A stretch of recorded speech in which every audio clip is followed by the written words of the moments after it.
Hello student, आज मैं आपको विज्ञान का लेक्चर, जीव विज्ञान का लेक्चर 4th, ठीक है, बायो 12th वाले बच्चों को आज चौथा पार्ट में आपको आगे पढ़ाने जा रही हूँ। कल आपने देखा था कि मैंने आपको विषाणु से होने वाले रोग के बारे में बताया था। वो विषाणु से जितने रोग होते हैं वो सबकी मैंने एक सीरीज दी थी आपको, कौन कौन से रोग विषाणु के द्वारा होते हैं।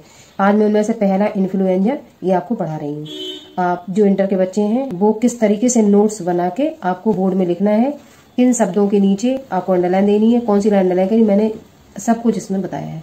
आप इसी तरीके से आप क्वेश्चन को आंसर राइटिंग में बोर्ड की कॉपी में लिखेंगे, ठीक है।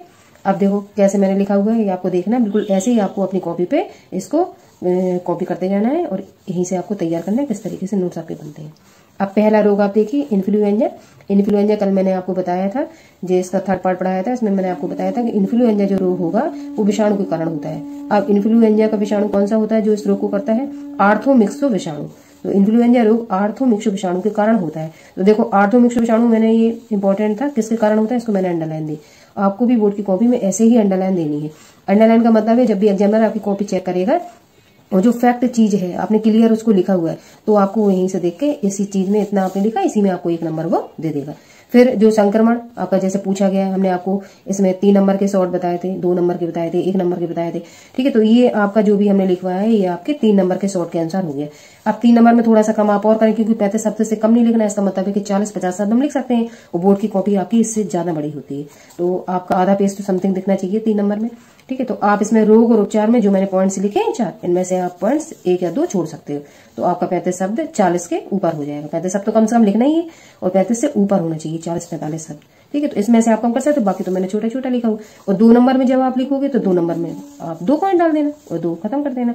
और इसमें से आपको 1 नंबर में अगर लिखना है तो 1 नंबर में आपको ऐसे पूछा जाएगा, इन्फ्लुएंजा रोग किसके कारण होता है बताइए? विषाणु के कारण, जीवाणु के कारण, प्रोटोजोआ के कारण, में से सभी।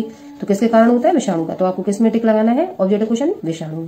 या फिर ऐसे पूछ सकता है, इन्फ्लुएंजा रोग किस विषाणु के कारण होता है, विषाणु का नाम बताइए। तो आप आंसर राइटिंग में 1 नंबर के जो प्रश्न आपके होते हैं वेरी शॉर्ट वाले, उनमें या तो आपको 1 शब्द लिखना होता है या फिर 1 लाइन लिखनी होती है। तो उसमें आप ऐसे लिख सकते हैं, इन्फ्लुएंजा रोग आर्थोमिक्सो विषाणु कारण होता है। तो इतना आप लिखोगे तो 1 नंबर मिल जाएगा। इतना समथिंग आप लिखोगे तो 2 नंबर का हो गया। इतना पूरा लिखोगे तो आपका 3 नंबर का हो गया। और लॉन्ग क्वेश्चन में आपका जब पूछा जाएगा तो लॉन्ग क्वेश्चन का मतलब है 5 नंबर।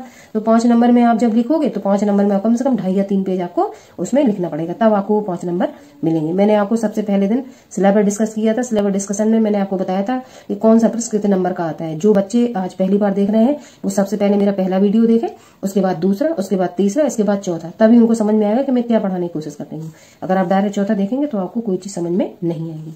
अब प्रश्न पर आइए आप लोग। अब इसमें संक्रमण, क्योंकि हमें सब चीज इसमें लिखनी है 3 नंबर में।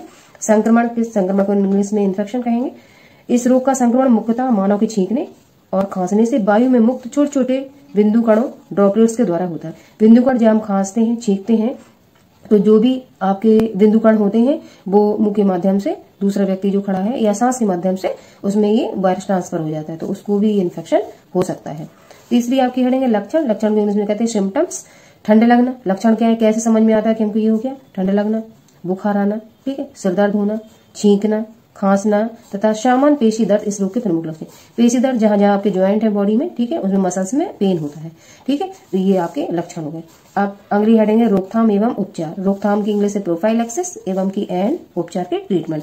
आप बोर्ड की कॉपी में दोनों हेडिंग नहीं लिखेंगे। जो बच्चे हिंदी लिख रहे हैं वो इंग्लिश ना लिखें, जो इंग्लिश लिख रहे हैं मेरे हिसाब से इंग्लिश लिखना ज्यादा अच्छा है। तो आप पहली हेडिंग में इन्फेक्शन, दूसरी में सिम्टम, तीसरी में prophylaxis and treatment, in headings को कैरी कर सकते हैं, ठीक है। अब पहला उपचार देखो, रोगी क्या करना चाहिए? रोगी के संक्रमित कपड़े जैसे रूमाल और तथा तौलियों को उबलते पानी में डालकर साफ करना चाहिए, क्योंकि उबलते पानी में जब हम डालकर इनके कपड़ों को, रोगी के कपड़ों को साफ करेंगे तो जितने भी वायरस होंगे वो मर जाएंगे।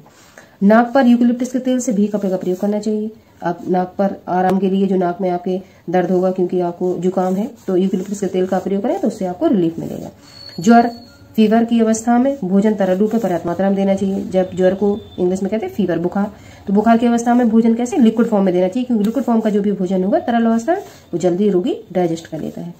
अगला चौथा, इसके उपचार के लिए एमेंटाडीन औषधि का प्रयोग करना चाहिए। इसके उपचार में जो दवा होती है एमेंटाडीन, ये दवा आप लेकर, ठीक है, इसमें जो भी आपको प्रॉब्लम हो रही है उससे थोड़ा सा आपको रिलीफ मिल सकता है।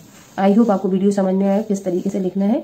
मैंने पूरी कोशिश की है कि इससे बाहर आपकी कोई भी थ्योरी का प्रश्न इन्फ्लुएंजा से नहीं बाहर जाएगा, ठीक है। आप इसको अपनी कॉपी में जैसे आपने फर्स्ट पार्ट में सिलेबस देखा, सेकंड पार्ट में थ्योरी देखी, तीसरे पार्ट में थ्योरी देखी, ये आपका चौथा लेक्चर है। चौथे लेक्चर को आपको अपनी कॉपी में बेसिक क्रम से लिखते जाना है।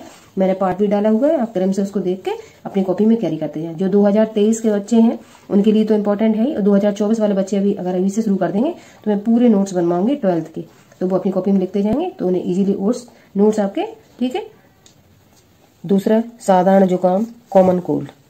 साधारण जुकाम अनेक प्रकार के विषाणुओं द्वारा होता है। कल हमने आपको विषाणु द्वारा होने वाले रोग पढ़ाया, जिसमें सेकंड नंबर पे साधारण जुकाम लिखा होगा।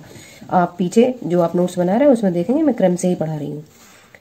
साधारण जुकाम अनेक प्रकार के विषाणुओं द्वारा होता है। यह अधिकांशतः राइनो विषाणु या कभी कभी कोरोना विषाणु द्वारा होता है। तो या तो आप राइनो विषाणु इसमें लिखोगे अंडरलाइन करके, या मैंने बीच में यह लगाया कभी कभी कोरोना विषाणु द्वारा होता है। कोई भी एक आप लिख सकते हो, ठीक है, और उसको अंडरलाइन दोगे। फिर इसका संक्रमण, इन्फेक्शन। इस रोग का संक्रमण तथा संचरण, संचरण मतलब फैलना या ट्रांसमिशन होना, छींकने से, वायु में मुक्त बिंदु कणों द्वारा होता है। जैसे इन्फ्लुएंजा में था, संक्रमण किस प्रकार होता है कि ये संक्रमण आपका छींकने से, खांसने से, और जो वायु में आपके ड्रॉपलेट्स आपके थूक के माध्यम से बिंदु कण संचारित होंगे और एक व्यक्ति से दूसरे व्यक्ति में श्वास नाल के माध्यम से अंदर एंटर कर जाएंगे। तो इस तरीके से संक्रमण किसका, जुकाम का फैलता है। आगे इसका संक्रमण काल प्राय 3 से 7 दिन का होता है। ये साधारण जुकाम है, नॉर्मली ये होता है, और 3 से 7 दिन के अंदर ये अपने आप ठीक हो जाता है। अगला है लक्षण। लक्षण इंग्लिश में कहेंगे सिम्टम्स। इस रोग के प्रमुख लक्षण श्वास मार्ग में सूजन, नासा छिद्रों में कड़ापन, छींक, गले में खराश, श्वासनाल या श्वास लेने में तकलीफ तथा नाक का बहना आदि शामिल है। फिर से देख लीजिए, लक्षण को इंग्लिश में कहेंगे सिम्टम्स। पीछे भी मैंने ये बताया आपको, आप बोर्ड की कॉपी में या तो लक्षण हिंदी में डालोगे या फिर इंग्लिश में सिम्टम्स, कोई एक चीज आपको लिखनी है। इस रोग के प्रमुख लक्षण श्वास मार्ग में सूजन आ जाती है, इसमें नासा छिद्रों में, नथनों में कड़ापन आ जाएगा, छींकें आएंगी, गले में खराश होगी और श्वास लेने में या सांस लेने में तकलीफ होगी तथा नाक बहना आदि इसके सामान्य लक्षण है। अगला रोकथाम एवं उपचार। रोकथाम कहेंगे प्रोफाइलैक्सिस, एवं को एंड, उपचार को ट्रीटमेंट। तो किस तरीके से हम इसको रोक सकते हैं या ट्रीटमेंट ले सकते हैं। व्यक्तिगत स्वच्छता का विशेष ध्यान रखना चाहिए। व्यक्तिगत मतलब पर्सनल हमें अपनी साफ सफाई का विशेष ध्यान रखना चाहिए। दूसरा, हाथ धोने की आदत को प्रोत्साहन देना चाहिए। हाथ धोने से साफ सफाई रहती है और हम गंदे हाथ नाक मुंह कहीं पे भी लगाने से बचते हैं, इसलिए हाथ धोने से जो भी वायरस ट्रांसफर होता है वो रुक जाता है। तो हाथ धोने की आदत को क्या करना चाहिए, प्रोत्साहन देना चाहिए। अगला तीसरा, रोग के उपचार में एस्पिरिन, ये दवा का नाम देखो मैंने अंडरलाइन दी है, और एंटी हिस्टामिन आदि औषधियां तथा नेजल स्प्रे लेते हैं, जिसके माध्यम से भी थोड़ा सा रिलीफ मिलता है, ठीक है, ये कारगर है। तो आप रोग के उपचार में एस्पिरिन लिख दोगे, ये आपको कठिन लग रहा है इसको छोड़ देना। इस रोग के उपचार में एस्पिरिन दवाइयों का यूज किया जाता है तथा नेजल स्प्रे भी कारगर है। इस तरीके से आप इसको मेंशन कर सकते हो। नोट में आप, ये आपके लिए, आपको बोर्ड की कॉपी में नहीं लिखना है, ये आपके समझने के लिए। सामान्य जुकाम लगभग 1 सप्ताह में स्वतः ठीक हो जाती है, ये कोई बीमारी नहीं है, नॉर्मल होने वाली क्रिया है, ठीक है। तो ये जो पहले इन्फ्लुएंजा पढ़ाया था वो घातक रोग की श्रेणी में आ सकता है अगर उस पर आप ध्यान नहीं देते तो, लेकिन ये साधारण जुकाम है, कॉमन कोल्ड, ये अपने आप ही ठीक हो जाता है, इसमें कोई ज्यादा परेशान होने वाली बात नहीं होती। अब आप सेकंड, आपका विषाणु से होने वाला रोग साधारण, ये इतना इंपॉर्टेंट नहीं है, इन्फ्लुएंजा वाला ज्यादा इंपॉर्टेंट है। इसमें आपके लिए इंपॉर्टेंट बस इतना टॉपिक है कि ये साधारण जुकाम किस वायरस के कारण होता है। 1 नंबर में आपका वेरी शॉर्ट वाले आंसर्स में और मल्टीपल चॉइस के क्वेश्चन आते हैं उसमें ये पूछा जा सकता है, ठीक है। तो इतना आप ये विशेष रूप से याद रखेंगे।